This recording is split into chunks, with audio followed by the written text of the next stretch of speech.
KTM berpeluang mengakhiri penantian podium resmi di MotoGP 2025 pada Grand Prix Inggris akhir pekan ini, jika Maverick Viñales mampu mempertahankan performa terkini.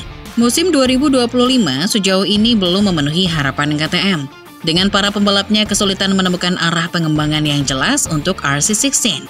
Namun, satu pembalap berhasil menunjukkan daya saing motor ini, dan secara mengejutkan itu adalah Maverick Viñales. Meski masih beradaptasi dengan motor KTM, Viñales nyaris meraih podium di GP Qatar, sebelum hasilnya dicabut karena pelanggaran tekanan ban. Ia kemudian konsisten finish di 5 besar pada GP Spanyol dan Prancis, yang berlangsung dalam kondisi lintasan yang sangat berbeda. Silverstone, tempat Viñales meraih kemenangan pertama di MotoGP bersama Suzuki pada 2016, selalu menjadi lintasan di mana ia tampil kompetitif selama bertahun-tahun. Dalam podcast Crash MotoGP terbaru, tim membahas peluang Viñales untuk bersaing memperebutkan podium di Silverstone. Pembawa acara podcast Jordan Morland yakin Viñales bisa mencuri perhatian dengan potensi meraih pole position. Ia menyoroti catatan apik Viñales di Silverstone, termasuk kemenangan perdananya bersama Suzuki dan performa kuat bersama Yamaha pada 2019, serta Aprilia pada 2022 ketika ia menantang Pecco Bagnaia untuk kemenangan. Morland menilai Viñales sedang dalam performa bagus dengan KTM, konsisten di posisi 4 atau 5, dan Silverstone adalah lintasan yang cocok untuknya.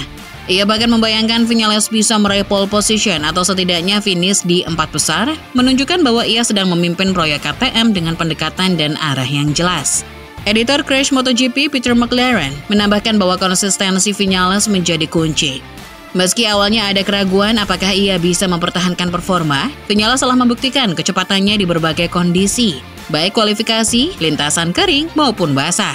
Pembalap KTM lain seperti Enea Bastianini belum menunjukkan konsistensi serupa, tetapi Pedro Acosta dan Brad Binder tampak mulai mengikuti pendekatan Viñales dengan mengadopsi setelan motornya.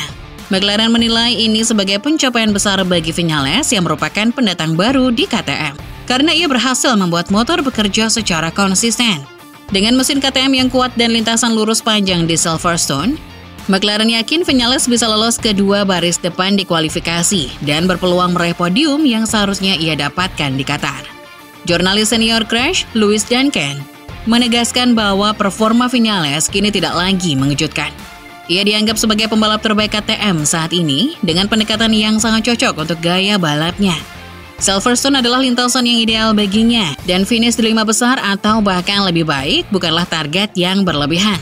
Duncan menyoroti keunggulan KTM di lintasan lurus yang sangat menguntungkan di Silverstone. Meski KTM sempat berfokus pada peningkatan cengkraman saat akselerasi yang mengorbankan performa pengereman, Viñales tampaknya menemukan keseimbangan yang lebih baik. Dengan kepercayaan diri dan kecepatan yang konsisten di berbagai kondisi, podium bagi Viñales di Silverstone kini menjadi harapan yang realistis.